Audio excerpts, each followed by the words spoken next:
കാർഷിക വാർത്തകൾ.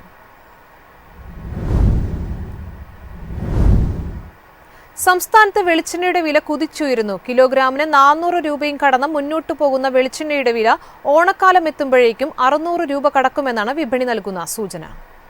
ദിനംപ്രതി കുതിച്ചുയരുന്ന വെളിച്ചെണ്ണ വില സാധാരണക്കാരന്റെ ബജറ്റിനെ താളം തെറ്റിക്കുകയാണ്.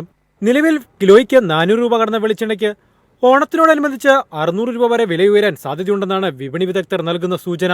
രണ്ടാഴ്ച മുൻപ് 320 രൂപ മുതൽ 350 രൂപ വരെയായിരുന്ന വെളിച്ചെണ്ണയ്ക്കാണിപ്പോൾ 400 രൂപയ്ക്ക് മുകളിൽ വിലയെത്തിയിരിക്കുന്നത്.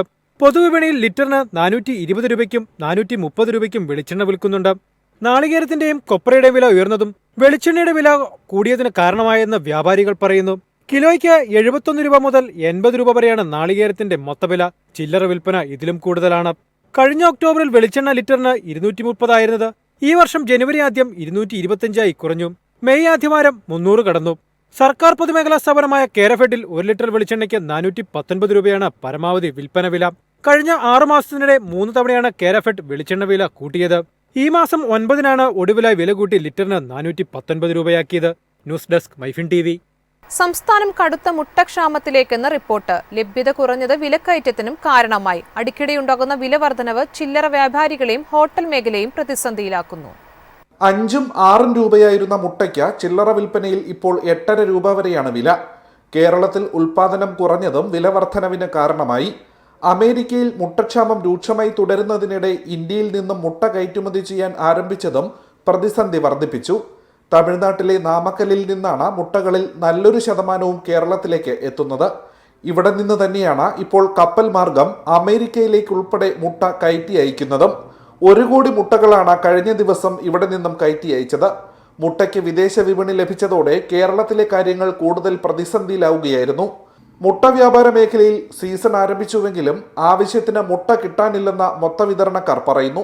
ഏറ്റക്കുറച്ചിലെന്ന് പറയുമ്പോൾ ഇപ്പോഴും മുട്ടയുടെ വിലയെന്ന് പറയുന്നത് കഴിഞ്ഞ വർഷങ്ങളെ അപേക്ഷിച്ച് കൂടുതലാണ്. വരവിനെ ഇതുവരെ ഇന്നലെ വരെ ബാധിച്ചിട്ടില്ല. ഇനി മേലങ്ങോട്ട് എക്സ്പോർട്ടിങ് സാധനങ്ങൾ വിദേശത്തേക്ക് അയക്കുന്ന സമയത്താണ് ഇവിടെ മുട്ടയ്ക്ക് വില കൂടുന്നതും വരവ് കുറയണതും. അമേരിക്കയിലേക്ക് അങ്ങനെ പോവുകയാണെങ്കിൽ നല്ല എമൗണ്ടുകൾ കൂടും. മുട്ടയ്ക്ക് നല്ല രീതിയിൽ വർധനവുണ്ടാകും. ഇവിടെ മുട്ട കിട്ടാത്ത അവസ്ഥയും വരും. ഒരു 90% മുട്ടയും നാമക്കലിൽ നിന്നാണ് പറഞ്ഞത്. ഇപ്പോഴല്ല അതായത് മെയ് മുതൽ ഇവർ വില കൂട്ടിയിട്ടുണ്ട്. ഇവർക്ക് മെയ് മാസങ്ങളിലാണ് ഇവർക്ക് ഈ തമിഴ്നാട്ടിൽ ടെൻഡർ കൊടുക്കുന്നത്. മുട്ട സ്കൂൾ തുറക്കണതിന് 1 മാസത്തിന് മുമ്പ് ആരംഭം. അപ്പോഴന്നെ അവർ അത് നല്ല റേറ്റിന് കയറ്റിപ്പോവും. വില കുറച്ച് വെച്ചിട്ട് ആ സമയത്ത് മാത്രം അവന്മാർ നല്ല രീതിയിൽ വില കയറ്റും. ടെൻഡർ കൊടുത്ത് അത് പിടിച്ചതിന് ശേഷം വില കുറയ്ക്കണതാണ് സാധാരണ പതിവ്. പക്ഷേ ഇപ്പോഴങ്ങനെ ഈ വർഷം അങ്ങനെ ചെയ്തിട്ടില്ല. അവർ ആ വില താരതമ്യേന കുറയ്ക്കാതെ ഒരു 10 രൂപ കുറച്ചാൽ അടുത്ത പ്രാവശ്യം 15-20 പൈസ കൂട്ടും. 20 പൈസ കുറച്ചാൽ 2 പ്രാവശ്യം 3 പ്രാവശ്യമായിട്ട് അതങ്ങ് കൂട്ടിയെടുത്ത് ഒന്നിൽ അതിനേക്കാളും കൂട്ടും, അല്ലെങ്കിൽ അതേ ലെവലിൽ നിലനിർത്തിക്കൊണ്ട് പോവുകയാണ്. മൊത്ത വിതരണക്കാരെ നിലവിൽ വില വർധനവ് കാര്യമായി ബാധിച്ചില്ലെങ്കിലും ചില്ലറ വിൽപ്പനശാലകളിൽ ചിലയിടങ്ങളിൽ 8.5 രൂപ വരെയായിട്ടുണ്ട്. വരും ദിവസങ്ങളിൽ പ്രതിസന്ധി കൂടാൻ സാധ്യതയുണ്ടെന്നും ഇവർ പറയുന്നു. ഇവിടുത്തെ ഹോൾസെയിൽ വില എന്ന് പറയുന്നത് 6 രൂപ 20 പൈസ. പിന്നെ റീറ്റെയിൽ കടകളിൽ അതായത് അവരുടെ സൗകര്യം പോലെ അവർ വില കൂട്ടി വിറ്റോളൂ. 7 രൂപയോ അതിന് മുകളിലോ വിൽക്കുന്നുണ്ട്. ഹോൾസെയിലിന് വന്നുകൊണ്ടിരിക്കുന്നത് അതുപോലെ നമ്മൾ വിറ്റുകൊണ്ടിരിക്കുന്നത് അതേ ഉള്ളൂ.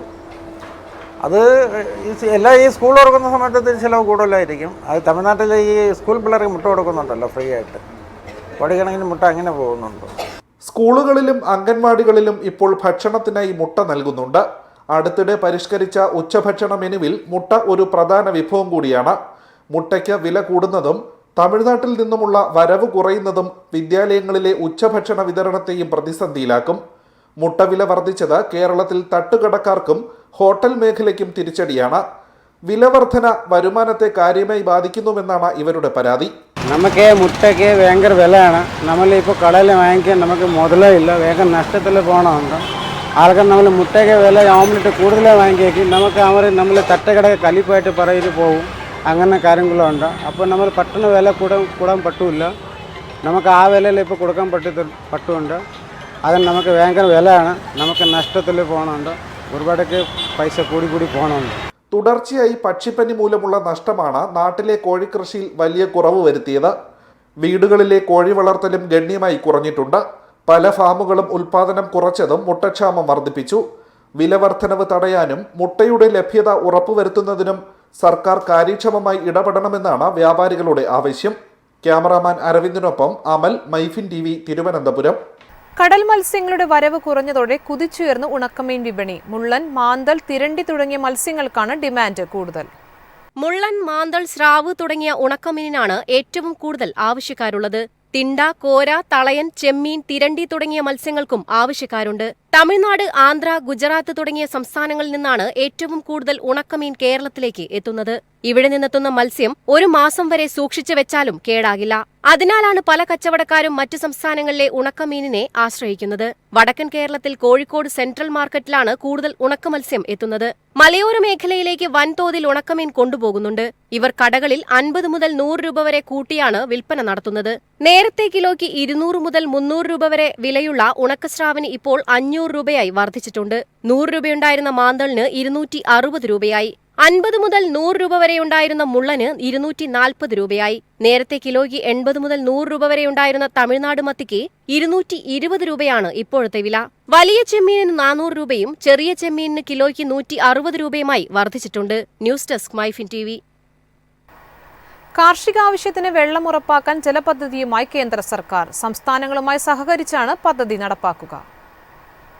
കാർഷിക ആവശ്യങ്ങൾക്കായി വെള്ളം സൂക്ഷിച്ച് പിന്നീട് കർഷകർക്ക് ആവശ്യാനുസരണം വിതരണം ചെയ്യുകയാണ് പദ്ധതിയുടെ ലക്ഷ്യം. പ്രാഥമികമായി 22 പൈലറ്റ് പദ്ധതികൾ വിവിധ സംസ്ഥാനങ്ങളിലെ ദുർലഭ ജലമേഖലകളിൽ നടപ്പിലാക്കാനാണ് കേന്ദ്ര സർക്കാർ പദ്ധതിയിടുന്നത്. പദ്ധതി നടപ്പിലാക്കാൻ 1600 കോടി രൂപയാണ് കേന്ദ്രം വകയിരുത്തിയിരിക്കുന്നത്. വീടുകളിൽ കുടിവെള്ളം എത്തിക്കുന്ന ജൽജീവൻ പദ്ധതിയുടെ മാതൃകയിലായിരിക്കും കാർഷിക ജലവിതരണ പദ്ധതി. ആവശ്യാനുസരണം മാത്രം വെള്ളം ഉപയോഗിക്കാൻ കർഷകർക്ക് പ്രോത്സാഹനം നൽകും. ഇതിലൂടെ ഭൂഗർഭജലത്തിന്റെ ദുരുപയോഗവും പാഴാക്കലും കുറയ്ക്കാനാകും. പദ്ധതിയുടെ ഭാഗമായി തന്നെ കർഷകർ ഉപയോഗിച്ച വെള്ളത്തിന് പണം നൽകേണ്ടി വരും. എത്ര രൂപ വേണമെന്നതും ഈടാക്കൽ സംവിധാനം എന്താകണമെന്നതും ബന്ധപ്പെട്ട സംസ്ഥാനങ്ങളാണ് തീരുമാനിക്കുക. News desk MyFin TV. കശുമാങ്ങ അസംസ്കൃത വസ്തുവാക്കി വീര്യം കുറഞ്ഞ മദ്യം ഉൽപ്പാദിപ്പിക്കാൻ അനുമതി തേടി കൺസ്യൂമർ ഫെഡ്. കണ്ണൂർ ജില്ലയിൽ മൈക്രോ ഡിസ്റ്റിലറി തുടങ്ങാനാണ് കൺസ്യൂമർ ഫെഡ് എക്സൈസ് വകുപ്പിനെ സമീപിച്ചിരിക്കുന്നത്. ഗോവയിലെ പ്രശസ്ത ഫെനി മാതൃകയിൽ പഴം സംസ്കരിച്ചെടുത്താണ് മദ്യം നിർമ്മിക്കുക. 20% മുതൽ 30% വരെ ആൽക്കഹോൾ അടങ്ങിയ മദ്യം ഉൽപ്പാദിപ്പിച്ച കൺസ്യൂമർ ഫെഡ് ബൗക്കോ ഔട്ട്ലെറ്റുകൾ വഴി വിൽക്കാനാണ് ലക്ഷ്യം. ഇതിൽ എക്സ്ട്രാ ന്യൂട്രൽ ആൽക്കഹോൾ ചേർക്കാൻ പാടില്ലെന്ന സർക്കാർ നിബന്ധനയുണ്ട്. സർക്കാർ ഉടമസ്ഥതയിലുള്ള കോർപ്പറേഷൻ, കമ്പനി, സഹകരണ സംഘങ്ങളുടെ എപെക്സ് ബോഡി, കാർഷിക മേഖലയിൽ കുറഞ്ഞത് 3 വർഷമായി പ്രവർത്തിക്കുന്ന സഹകരണ സംഘം എന്നിവയ്ക്ക് മാത്രമേ ലൈസൻസ് അനുവദിക്കാൻ കഴിയൂ. സഹകരണ സംഘങ്ങളുടെ എപെക്സ് ബോഡി എന്ന വിഭാഗത്തിലാണ് കൺസ്യൂമർ ഫെഡ്. 2 ലക്ഷം രൂപയാണ് വാർഷിക ഫീസ്. കണ്ണൂർ ജില്ലയിൽ കൺസ്യൂമർ ഫെഡിന് സ്വന്തം കശുമാവിൻ തോട്ടമുണ്ട്. ഇതിനൊപ്പം കർഷകരിൽ നിന്ന് കശുമാങ്ങ സംഭരിക്കുന്നതോടെ കശുവണ്ടിക്ക് പുറമെ കർഷകർക്ക് വരുമാനം ലഭിക്കും. ഇതേ പദ്ധതിയുമായി കണ്ണൂരിലെ പയ്യാവൂർ സഹകരണ ബാങ്കിന്റെ അപേക്ഷയും പരിഗണനയിലാണ്. News desk MyFin TV.